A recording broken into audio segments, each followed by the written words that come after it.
now or wait until the discussion about the decision for masks comes on the agenda, but I would like to have a statement to the board prior to your decision about masks for the month of January, and I don't mind to do that now, or I'll wait until that place. Go ahead.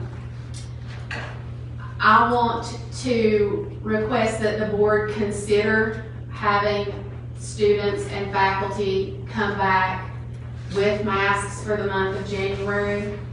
The reason that I'm making that request is not a political reason. It's not whether I feel that masks stop the spread of the coronavirus or not. It has absolutely nothing to do with either of those factors. With the guidelines that we're required to go by in our toolkit, if we are masked, the only person that has to go home in the event of a positive is the positive person.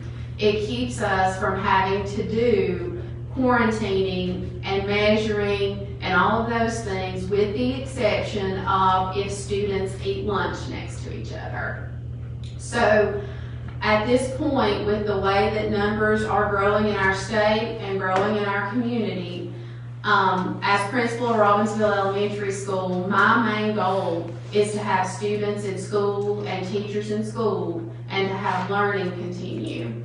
And so that's the only reason that I'm asking you to consider making masks a requirement for the month of January, is because I'm afraid if we don't, we're going to have more students in quarantine and more teachers in quarantine with positives. It doesn't take a lot of positives to put a lot of people in quarantine at my elementary school.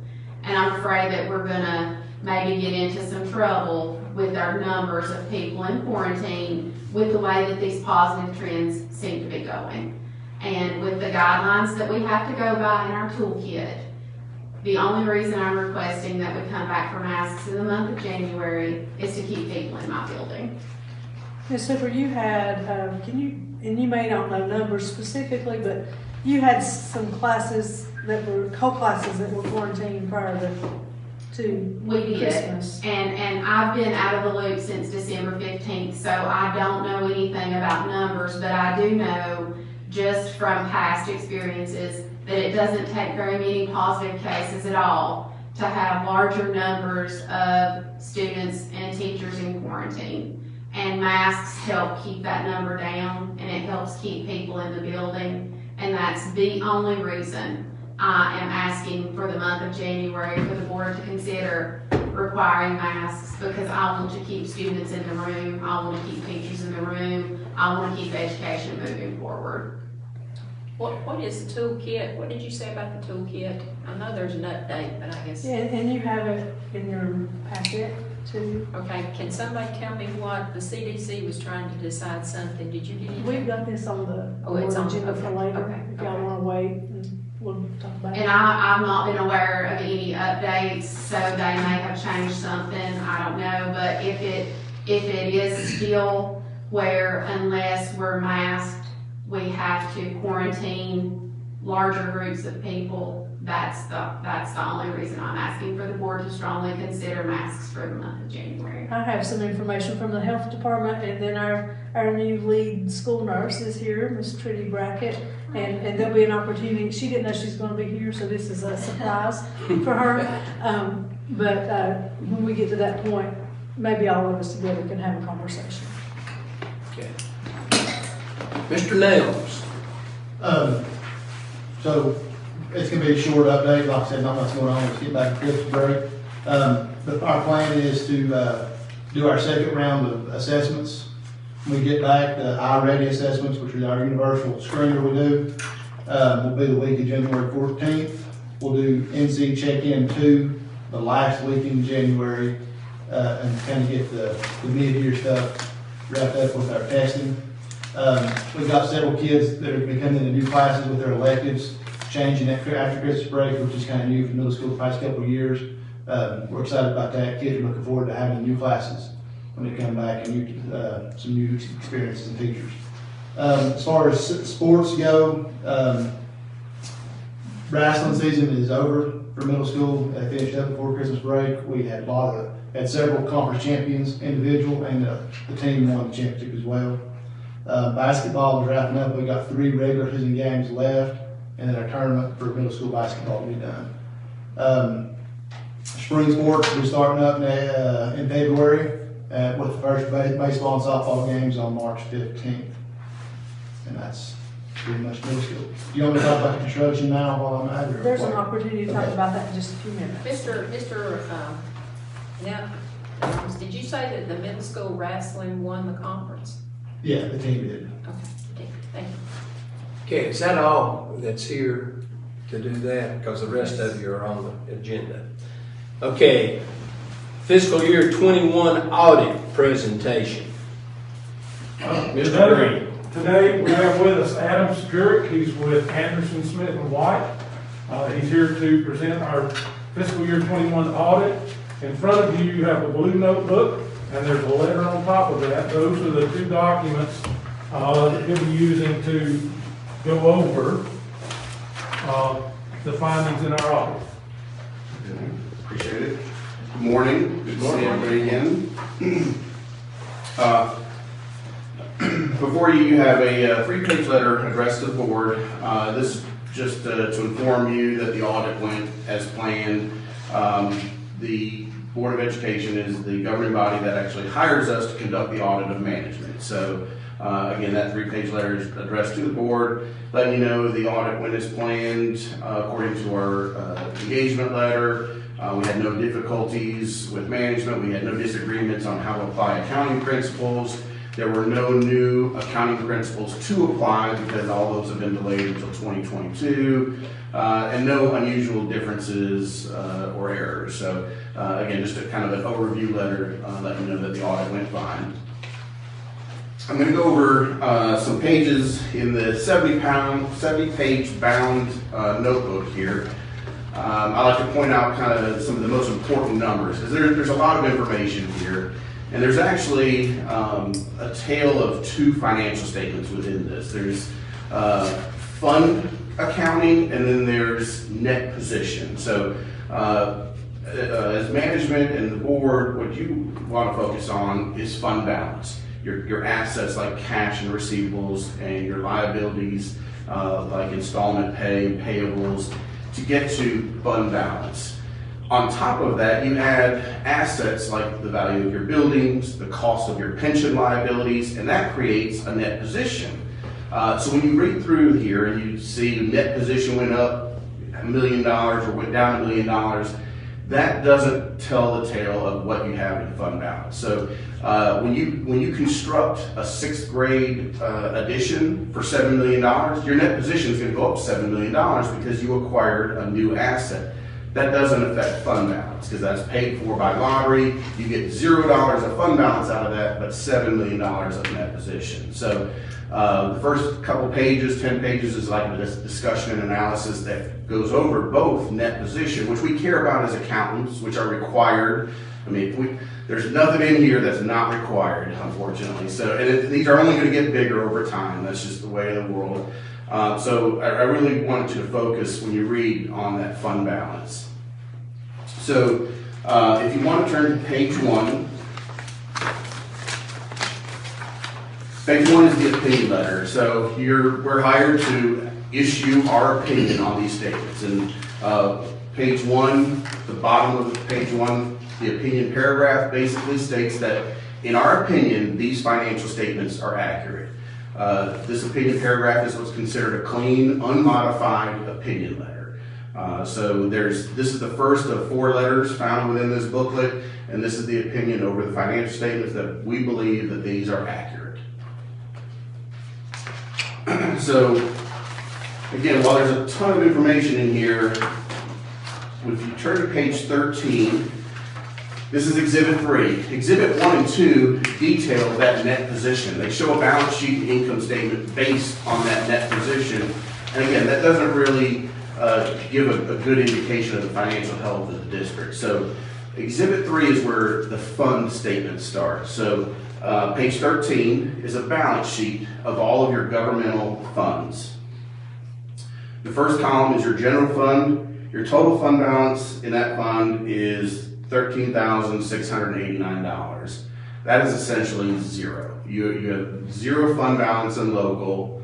You do, however, have fund balance in your other special revenue fund. Years ago, those two funds were combined to create the local fund. They were separated, and basically just county funds are left in general, and then special revenues like state and federal programs, Medicaid. There's also some non-restricted funds that go over to these other special revenue funds. Basically anything that doesn't come from the county ends up in this other special revenue fund. So you do have $906,000 of fund balance there, but $585,000 of it is actually restricted for instructional services. Those are restrictions from third parties. Most of that is Medicaid money. You receive Medicaid reimbursement, you have to reinvest it back into EC. So those funds are restricted for use, leaving you with the $267,000 of assigned fund balance. You're only allowed one unassigned fund balance, and that's in the general fund. So by virtue of being in the special revenue fund, it has to be assigned. So that $267,000 is kind of like your general unassigned fund balance. It's available to use. And in fact, you actually used some of that this year. You transferred, I think it was $103,000 from that fund over to general to fund those general expenditures.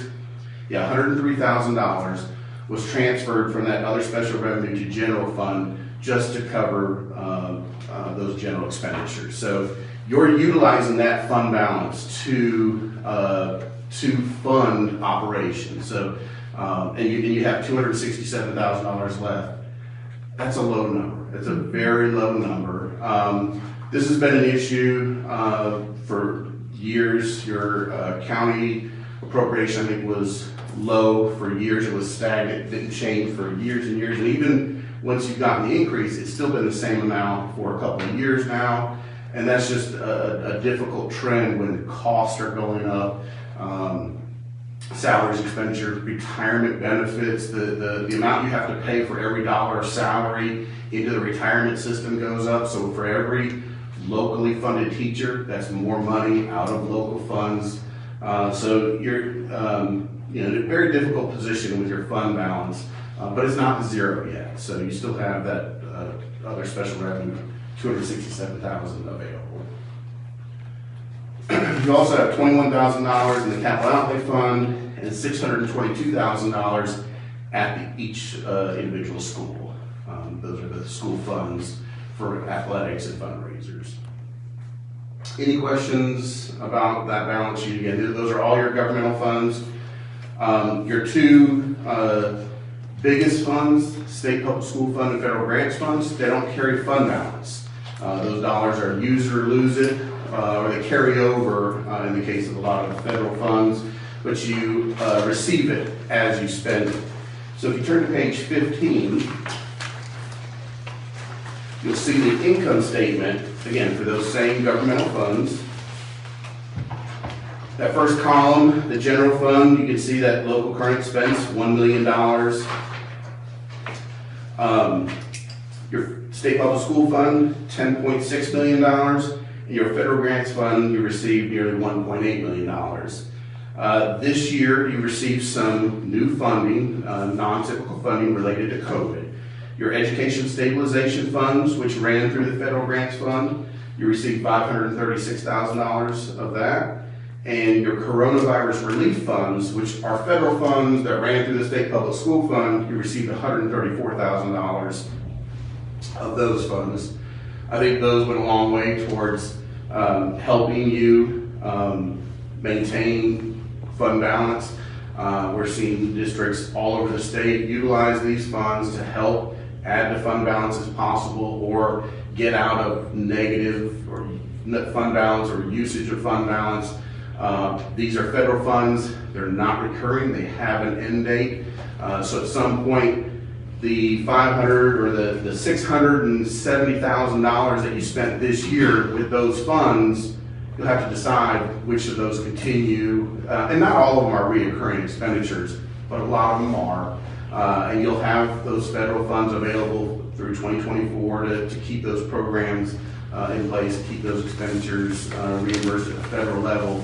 But again, district by district, we're seeing fund balance added because everybody knows that there's a long-term cost to the pandemic. Even if you're just looking at the mediation of kids who've fallen behind, it's summer schools, those expenditures are going to go up. So any availability to add to fund balance in the next 2 years should be utilized because, again, you're very low fund balance and future expenditures that are not going to be reimbursed at the federal level. At the bottom of each of those columns, you can see that change in fund balance. Your fund balance in the general fund changed by $651, but that was because you were able to transfer $103,000 over from other special revenue into local.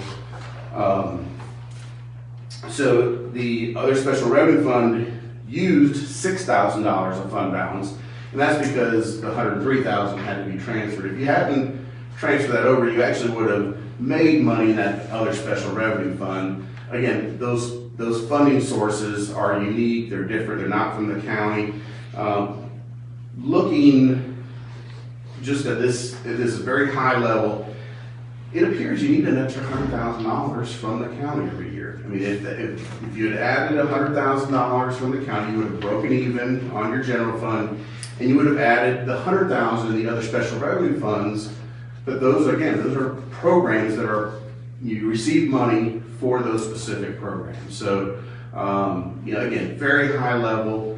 And when you look back at how many years you received $1 million, again, that's a stagnant number. Every cost is going up. Inflation is real, and so I think a large part of that fund balance is going to have to be met with, I think, some discussions with the county funding. Any questions? That, again, is your income statement and balance sheet for your governmental funds. You also have a business type fund, page 21, Exhibit 7. Business type fund, your one business type fund is your school food service fund. Business type funds actually have a net position that equals fund balance because you have to record the value of the equipment, the cost of the pension plan, which is a state liability, but you still have to report it directly within this fund. And that's just because it's a business type fund, so you're supposed to treat it as if it's a for-profit business, and businesses would record all of their appropriate liabilities. So again, net position equals fund balance. So that means fund balance really isn't a good indicator of financial health because you're sitting at a negative $612,000. You don't owe anybody $612,000. You just have a giant state-funded liability in the form of pension and post-employment benefits that are recorded directly in the fund. That being said, what I like to look at is cash on hand as a better indicator of financial health. For a number of years, you've had almost $0 in cash. You've actually had to have funding transferred from governmental funds into child nutrition to cover costs. Last year was the first year that you actually added quite a bit of cash. You had nearly $100,000 in the bank in the school food service fund. This year that went down $42,000, and you have $49,600 left in school nutrition. That is just a formula of participation. It is hard to get meals in front of kids when they're not in the building, or you're utilizing split schedules. So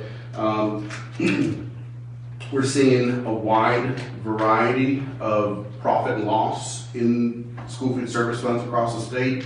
It's all a factor of how many meals you can get in front of kids when they're here or delivered to them. So this year, the kids are eating for free. The reimbursement rate for those meals is higher, so it is easier to make money if you can get that participation up. So you still have $49,000 in the bank. You used $42,000 this year. So you do have enough cash on hand to basically repeat the activity from 2021, 2020 to 2021 in the current year. So again, another situation where you're nearly break even, very little excess cash on hand. So to me, that's the most important indicator for the business type fund.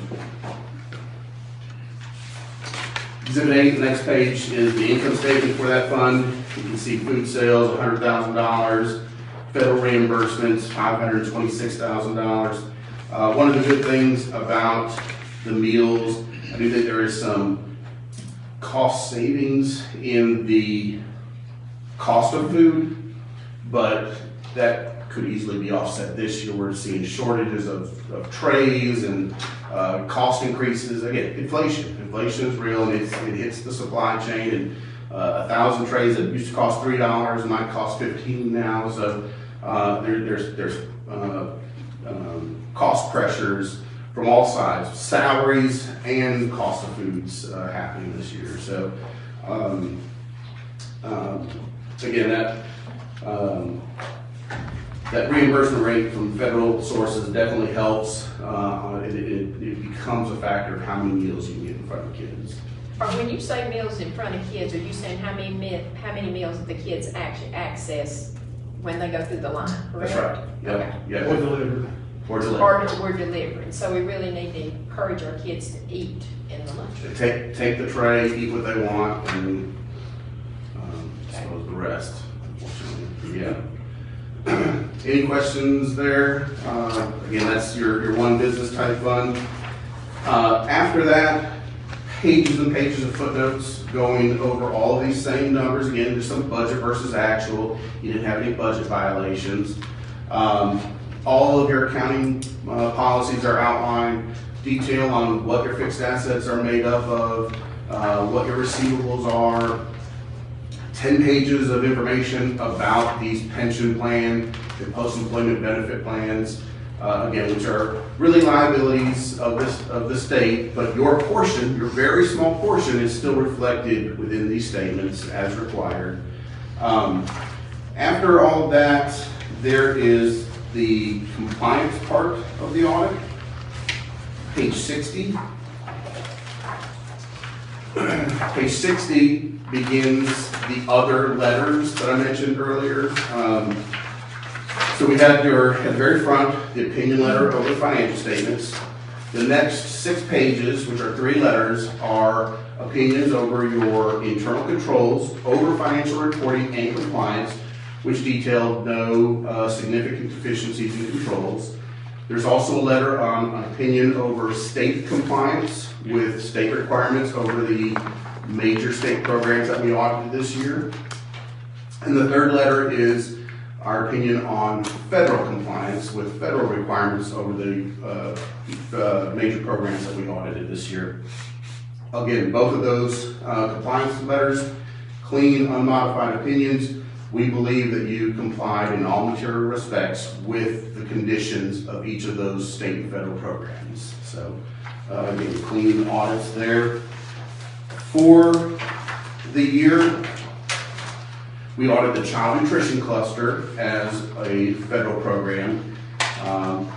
We are required to audit 20% of your federal dollars, and every program has to be audited once every 3 years.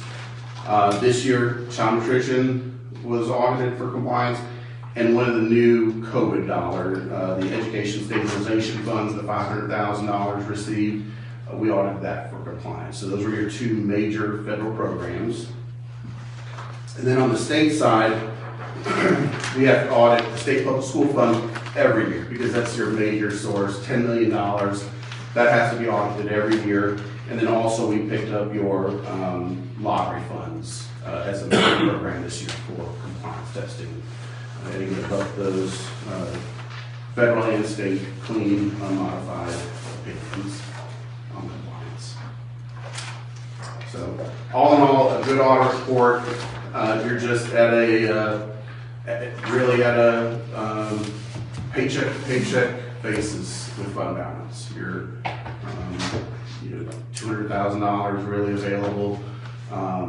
You do have $500,000 available for reinvesting in EC, so that does free up other dollars if you utilize that. But there's maintenance of effort requirements that you have to juggle, so it sometimes becomes difficult to utilize that Medicaid money effectively. So, any questions about anything? My number is at the bottom of the first letter. I'm happy to discuss the financial statements or the audit anytime. So, I appreciate your time this morning, and have a good rest of the year. Thank you, Adam. Thank you. We voted, I guess, to accept it. Do we need to vote on this, Mr. Green?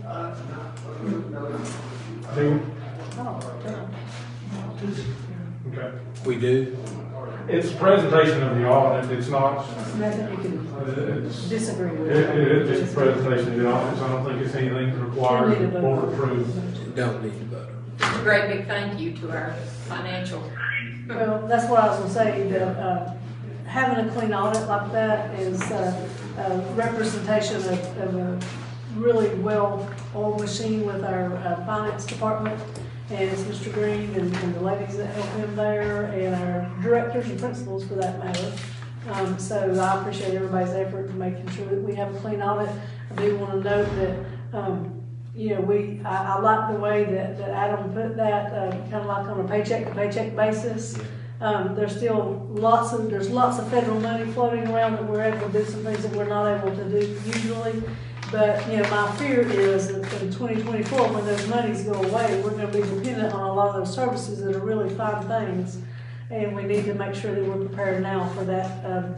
We used to call it a funding cliff when we had ARPA money a long time ago. We're going to be back at that point. So we're just going to have to be proactive in our planning and make sure that we keep that in the back of our mind when we're making plans.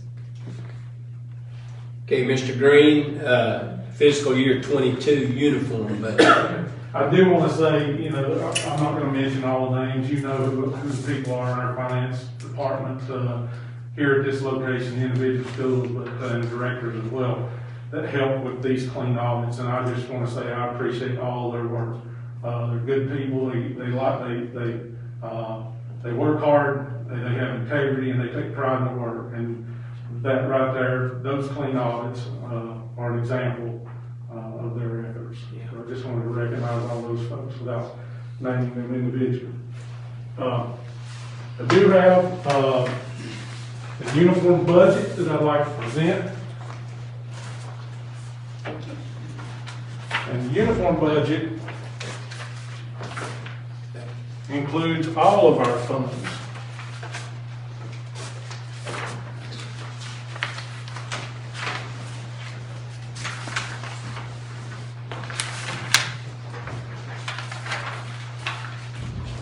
On the first page,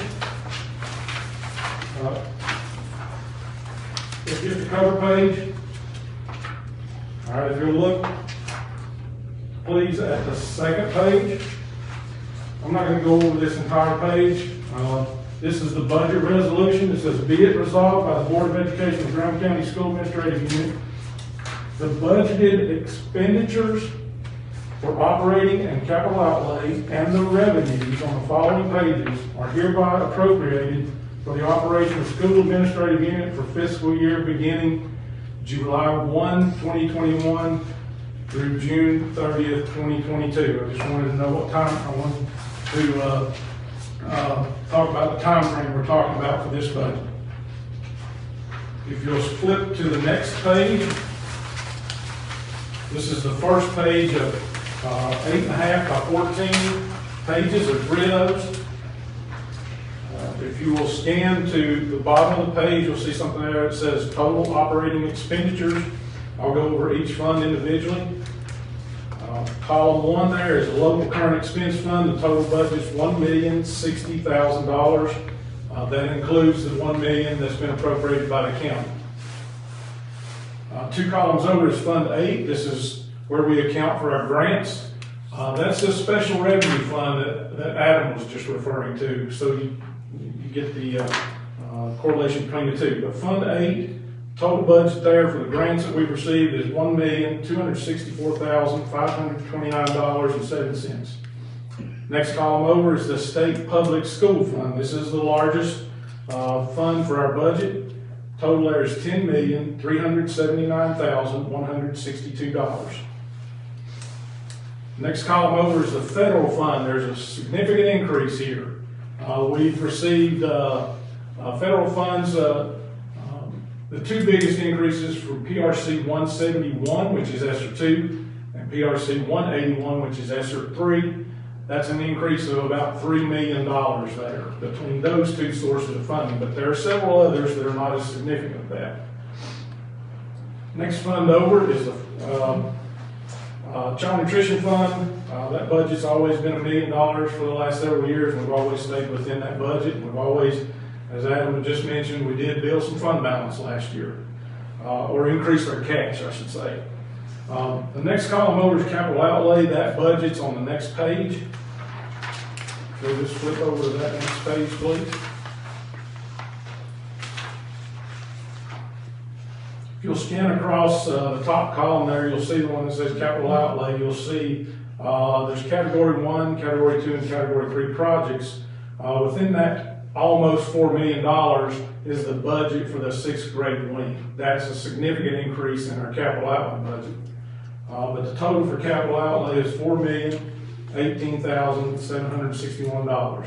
If you look at the bottom of the page, bottom row, our total budget is $22,880,988.97. That's a significant increase because our budget last year was a little over $15 million. But those the two items that I mentioned earlier that increase this budget significantly is the 6th grade wing, which is about a $4.2 million project, and also the two sources of ESSER funding, ESSER 2 and ESSER 3. And those are federal dollars, which come with restrictions for purpose. Of course, the lottery funds, we know what that's all for. So one thing with these additional $7 million, as Adam had mentioned, these funds do not create or affect fund balance. These funds they flow through the system, they flow out, doesn't affect the fund balance at all. But it is the largest budget that we've had since I've been here, so $22 million budget is significant. If we flip to the next page, these are our budgeted revenues, and I'm not going to go over each fund individually because the budgeted revenue equals the budgeted expenditures for each fund. The total at the bottom right, again, total revenues budgeted is $22,880,988.97.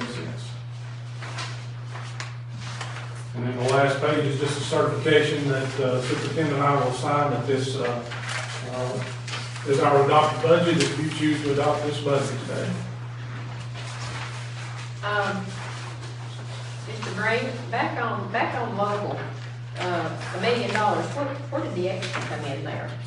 That $60,000, 20 of it is for fines and forfeitures that we receive from the clerk of court, and $40,000 is timber receipts that we receive from the U.S. Forest Service. Those funds go to the county and flow through the county to us. So we actually have more locals per se, I guess, but do they have to be spent a certain way?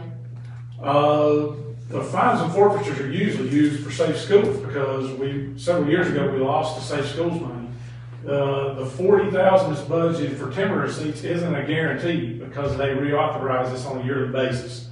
But I always budget that significantly lower. Last year we received $127,000. I hope we receive that again, but we won't know that until those funds go to the county and flow through the county to us. And that's usually in the last quarter of the fiscal year. So I'd hate to budget for $125,000 and not only get the 40. Historically, when I first started, around $42,000 was what we got in timber receipts. And then late, I'm thinking in 2008, 2009, in those years, That's called the Secure Rural Schools Act, and it got reauthorized at significant levels for timber receipts, anywhere from $175,000 to $225,000 for us. But like I said, it's not guaranteed. During those years, it was reauthorized for 3 to 5 years, and now they're only reauthorizing that on a yearly basis.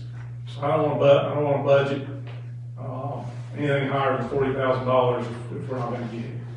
Do we know if we had a better response on our, what, I guess it was the timber receipts or, Impact where aid. the kids have to turn in their Impact The aid. impact impact aid, yes. We did get a significant number of forms returned. Unfortunately, not every parent filled out their employment information.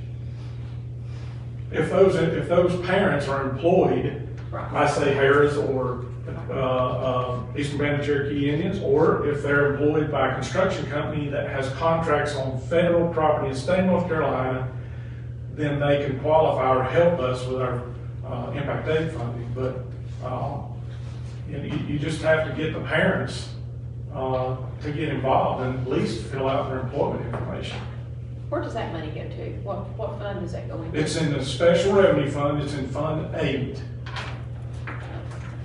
And last year, we received a little over $600,000. That's pretty consistent.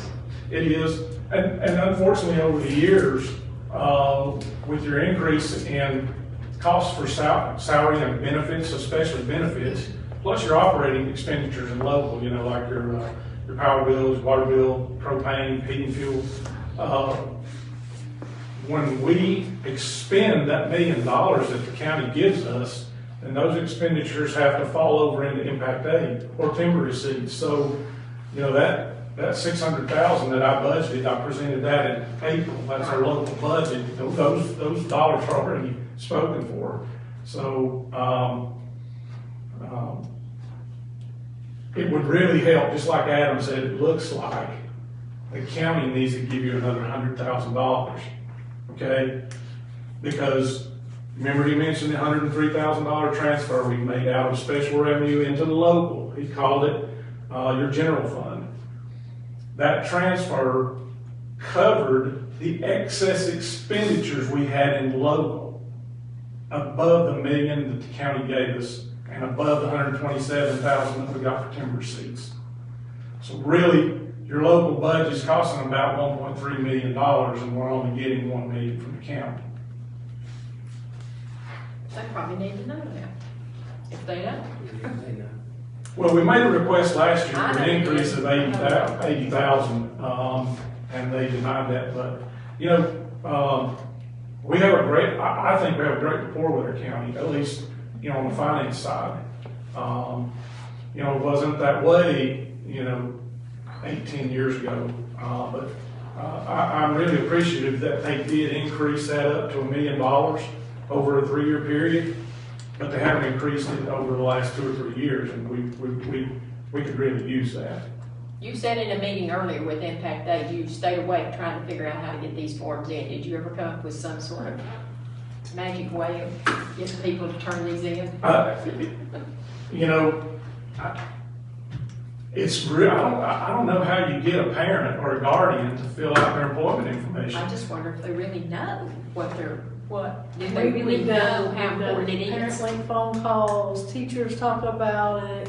I don't know what else you do. And I don't know whether they just, you know, don't want to take the time to fill out that information, or they're reluctant to fill out their employment information. We're not asking for what their salary is. We just want to know who they work for. Do we do an all-call on that? Yes. Oh, boy. Okay, thank you. I So, just trying to figure out how to do that. Anything else, Mr. Green? no, not unless you have any questions about this budget. I have a motion to approve the fiscal year 22 uniform budget as presented by Mr. Green. So moved. Do I have a second? Second. All in favor? Yes, but Mr. Garland. Thank you, Mr. Garland. Any opposed? Okay, thank you, Mr. Green. Thank you. Personnel, Ms. Knight. Yes, during closed session, I'll be reading to you a couple of names for school nurse extender positions from a grant that we received from the state to help with our COVID tracing and testing. Okay. Okay, facilities update. In your packet, you'll have a copy of the latest, the monthly meeting minutes from the middle school addition and facility renovation, and I think Mr. Nelms was going to mention that to you. Yeah, you got a copy of this in your folder, but it's, I was at the meeting and Mr. White asked if I could, kind of fill y'all in what we talked about, see what, be here. But the biggest thing that kind of stood out to me is they've got all the metal studs up. You can go look at it, you can see where the rooms are gonna be, you can kind of start visualizing what the building's gonna look like, and that's pretty neat. While we were there, this was before the delivery was supposed to come, I'm pretty sure I was here the day that it came in, all the roof material was delivered last week, or not all of it, some of it, and they're real close to getting started putting the roof on it. And the biggest thing kind of stood out that, Roger made a comment with, Western Builders was, with the exception of all the dirt issues we had to begin with, from that point on, everything's on schedule like it should be, so that's a good sign. That roofing material, is that those big white boxes down? I'm assuming that's what it is, yeah. Okay. There's a lot of stuff, that was on about the 29th that came in, so. Robert? Just to continue up that too, just a couple of things. The lower gym is now fully open, with the exception of the bleachers, which again is a shipping issue. Hopefully we'll get bleachers in next month, at least the kids can get out start to use it. Also, they pulled all the auditorium seats out yesterday and should finish that today at the high school. While they're out over the next week or two, maintenance will add additional lighting for it to be better enough for to have classes. And we'll have it thoroughly cleaned, and then hopefully in a week or two, they will put the seats back in, or should put the seats back in for it to be fully functioning, the desk and everything, so they can have classes in there. So we can extend our space if we needed to spread children out in classrooms for COVID. So the elementary kids can go to the gym now for being good. And it looks amazing. Yeah. Yeah. I'm saying it is amazing. Yeah, it's very nice. Okay. And those bleachers at the elementary gym, they'll probably be February, March before we get Yes, bleachers back in it's there. it's the shipping issue that we're having to get in, but hopefully next month they'll be installed. Yeah. But I think it's phenomenal that we're getting new bleachers because the old bleachers were never fabulous and they never went in and out correctly and there was just multiple issues. So I know that it's, a little bit of a hankering that there is a delay in getting the bleachers, but I am thrilled that we're getting new bleachers. I think in the long run it'll be much better. And it saves us $10,000. And insurance did pay for a lot of that, didn't it? Yes. All of it except for $2,500. Very The good. reimbursement that we got back was approximately $198,000. That's good. Very good. Okay. All right, F, COVID update, resolution policy review. Yes, so each month for state mandate, you're to revisit your mask mandate, whether or not you choose to have optional mask mandate or mandatory mask. I will, if you'll note in your packet, I put a couple of things in there. This is a updated, this is a January newsletter that went out to staff. If you'll flip through that, there's a few things in there. There's calendar.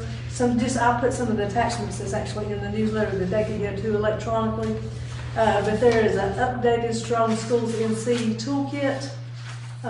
And I don't want to put our nurse bracket on the hot seat there, but it was just updated December 30th to reflect some new guidance there. And at the end of that, there's also some CDC guidance that was put out as well. I will tell you that, of course, you heard Ms. Hooper make a statement. I talked with Loretta Eller this morning at the health department. She did tell me that there were numerous increased cases of COVID in the county with multiple families affected. Of course, her recommendation is always to err on the side of caution and mask, because she feels like it would help with the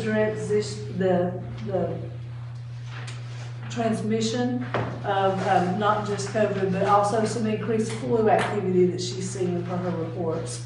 So, Nurse Brackett, was there anything you'd like to share about what you? So the main update in the toolkit that came out on the 30th is that the quarantine period that they're recommending now has decreased from the 10 days to 5. And that is for people who are either asymptomatic or whose symptoms have improved and they don't have a fever. So what that would mean would be for either staff members or students who have tested positive or who have been exposed to a positive, they could return to school or to work after 5 days of quarantine and then would be required to wear a mask for an additional 5 days. That's the biggest change. And like Ms. Knight said, we are seeing across statewide significant numbers of COVID positives increasing right now after the holidays. I know in Cherokee County, I do some PRN work over there. Over the holidays, there was 150 positives in the urgent care alone. So that's a big rise in positives there. I do agree that wearing the masks in school probably would not be a bad idea, at least for a few weeks, as we come back in after the holidays. That's just my personal opinion, because it's hard to keep these kids the recommended 3 feet apart from each other, especially smaller kids like she mentioned earlier. The recommendation from the toolkit has always been masks in schools from the beginning of the school forward. It's not a mandate, just a recommendation. Yeah, so all this is just for your information, not, Yeah. you know, this is for the board to make a decision. Just for your information. Well, I do know this last page that you had on the CDC, and I haven't been able to find anything because this just came up with the CDC. They were gonna release some new guidelines as early as day before yesterday, and I haven't been able to find anything on that. And this is dated December 17th. Yeah. Does anyone know what they released recently? It would have been yesterday, or maybe it's gonna be today, or maybe they haven't decided yet. I do not know, but I do know they were gonna release some. No, this one just came to me from the state yesterday, and so I don't have anything in here. The science behind why they've shortened that quarantine period is based upon new studies that they've done that have shown that people are most infectious in the 2 days prior to developing symptoms and the 3 days after. So that's where that 5 days comes from. I haven't seen the actual CDC, whatever they've put forth on their website though myself. I've just seen the toolkit from the state, but I'm sure it's based on the CDC recommendations. And again, for me, I respect whatever you decide. I just want kids and teachers in the building. That's how we can best educate our kids, and that's the only reason why I'm advocating for it for this month is, you know, in Atlanta and in Chicago, you're seeing on the news where parents are trying to fight to get kids in school. And I'm thankful here in Graham County, what you're hearing your administrators say and what your teachers are saying is we want our kids in school. And I just think that for this month, this would be the best way to keep them in school. I do know prior to going out for the winter break, our numbers at the middle school and the high school were relatively low. We had 2 positive staff members, 1 positive student in the high school, and then 9 total out for quarantine. That was prior to the break. I don't know what our numbers are going to be like when we come back.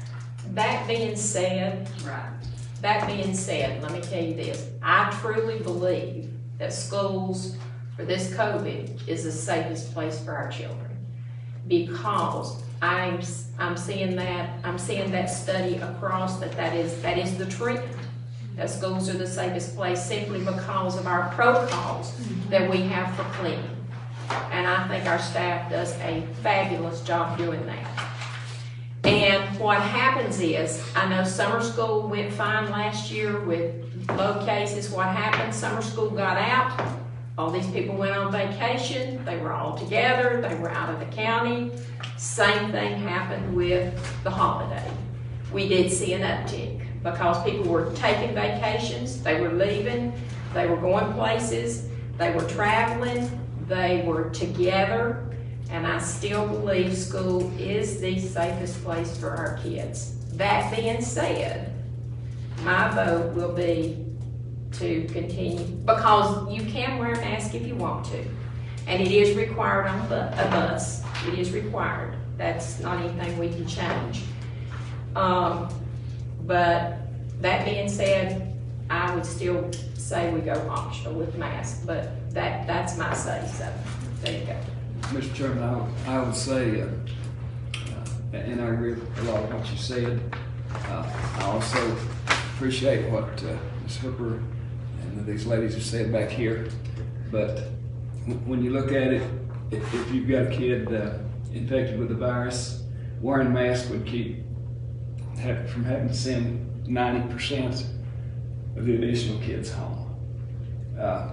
My goal is to, again, as Ms. Hooper very well stated, keep kids in school. And I think y'all agree with that. But that being stated, I feel like for January, and with the flu coming on, and we know the virus is spreading, just for the month of January, which would only be, if you count the days, 17 student days, would be to go with mask and then reevaluate at the end of at our next board meeting. Like you said, if we go with mask, that would just be 17 days in January, school days. So we need to vote on that. All right. So do I have a motion? See, how did we do that, Ms. Davis? Motion for masking pursuant to the public health toolkit that was just issued December 30, 2021. And of course, continue, you're required on transportation vehicles Right. to have masks. Now, I don't have to say all of that, but You can adopt, that could be the motion though. All right.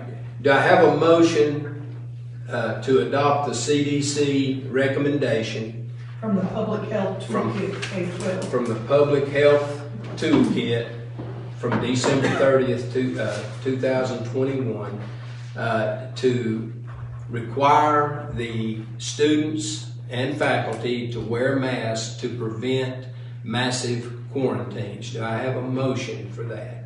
Can I, So we're gonna include sports in that also, gyms, be the same as we did last time. Yeah. same as we did last time, Yeah. okay? Do I have a motion? Do I have a second? What was the motion? I didn't hear it. Okay, the motion is to have masks required of students and faculty for 17 days in the month of January, according to the CDC regulations, Or on campus. are people on campus. Yeah, That has to be part of it. and excuse me? Indoors. And indoors, yes. And I do have a motion from Mr. Carringer to accept that. If I have a second, I didn't hear it.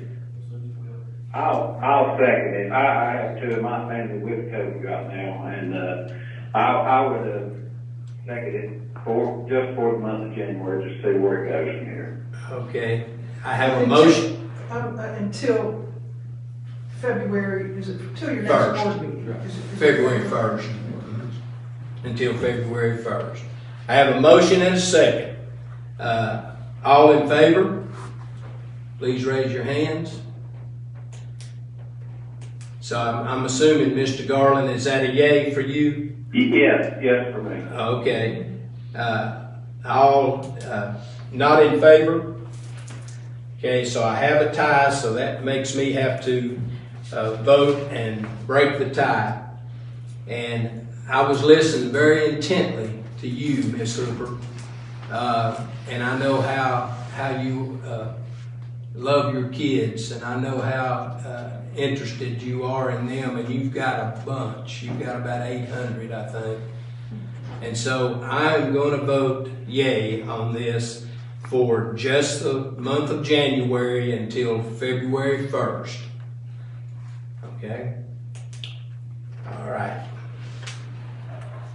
So the signs need to go with that, right? Yeah, we need to put the signs back up that you must be masked indoors. I'll ask principals to help me get the word out to your schools, because this will start in the morning.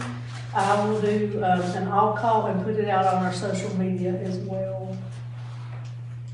We have masks available for schools to have. They still have supplies out here, then you get, Yes. at least you should have your mask signs already from last time, you can put those back up. And if I can, I want to add, I hate wearing a mask. But our interests are the children and our faculty. If I know some of our faculty members have been exposed and have COVID now. I know Mr. Garland's wife works in the school, so that's the reason I think we need to do this. We need to have the mask just for the month of January to see where this is going. But we have been out for 2 weeks. So. Yeah. Sure have. All right. Is that it? Yeah, I just want to say to follow on what was not said right now. So really the consequences of us being out for 2 weeks is the contagious period has probably been while the kids are out. So it won't be that there's a spread at school. It's a spread because we've been out for 2 weeks. Yeah. So. Okay. Do I have a motion to go into closed session? Okay. Pursuant to the provisions of North Carolina General Statute 143-318.11, parentheses A, parentheses 3, and 143-318.11, parentheses C, I move the Graham County Board of Education go into closed session to receive advice from Ms. Ellen Davis, attorney for Graham County Board of Education, which advice comes within the purview of the attorney-client privilege. The advice will be the general legal advice about the legal issues of legal matters. Pursuant to the provision of North Carolina General Statute 143-318.11c, I move that the Graham County Board of Education go into closed session for the purpose of considering personnel matters as defined in and allowed by the North Carolina General Statute 143-318.11, parentheses A, parentheses 6, and the North Carolina General Statute 115C-321. Do I have a second? All in favor? Yes. Okay. Any opposed? All right, we are now in closed session.